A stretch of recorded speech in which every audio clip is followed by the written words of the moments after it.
Hello प्यारे बच्चों, जोड़ घटाने के बाद अब हम गुणा के सवाल सीखेंगे। गुणा को इंग्लिश में मल्टीप्लाई बोलते हैं और गुणा का जो अर्थ है वो गुना से है। जैसे हम लोग आम बोलचाल की भाषा में बोलते हैं 2 गुना, 3 गुना, 4 गुना, 10 गुना, तो उसी से ये गुणा शब्द निकला है। जैसे हम लोग कहते हैं ना, एक रोटी का 2 गुना। एक रोटी का 2 गुना कितनी रोटी हुई? 2 रोटी हुई। एक रोटी की 3 गुनी कितनी रोटी हुई? 3 रोटी हुई। इसी तरह से हम देखते हैं, अगर 3 टॉफ़ियों का हम 2 गुना कर देंगे तो कितनी टॉफ़ी हो जाएगी? 6। तो इसको अगर हम सवाल के रूप में देखेंगे तो 3 गुणे 2 बराबर 6। कैसे हुआ ये? 3 टॉफ़ियाँ थी और 3 का हमको 2 गुना करना है, यानी कि 2 का पहाड़ा हम 3 बार पढ़ लें या 3 का पहाड़ा हम 2 बार पढ़ लें तो कितना आ जाता है? 6। तो इससे हम आसानी से ये निष्कर्ष निकाल लेते हैं कि 3 टॉफ़ी का 2 गुना कितना होगा? 6 टॉफ़ी होगा। ठीक है, आइए अब सवाल देखते हैं। जैसे 4 को 2 से गुणा करना है तो हमें 2 का पहाड़ा 4 बार पढ़ना होगा।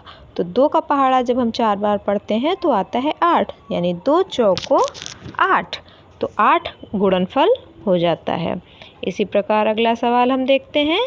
3 को जब हम 2 से गुणा करते हैं तो हमें 2 का पहाड़ा पढ़ना होता है 3 बार। तो 2 तिहाई 6, ये 2 3 जा 6।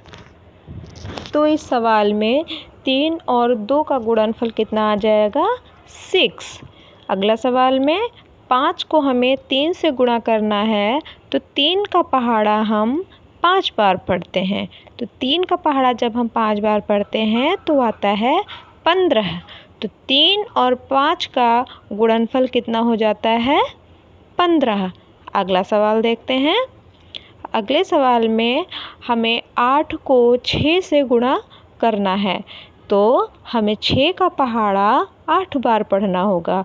8 छंग 48 या 6 अठे 48। तो 8 और 6 का गुणनफल कितना हो जाएगा?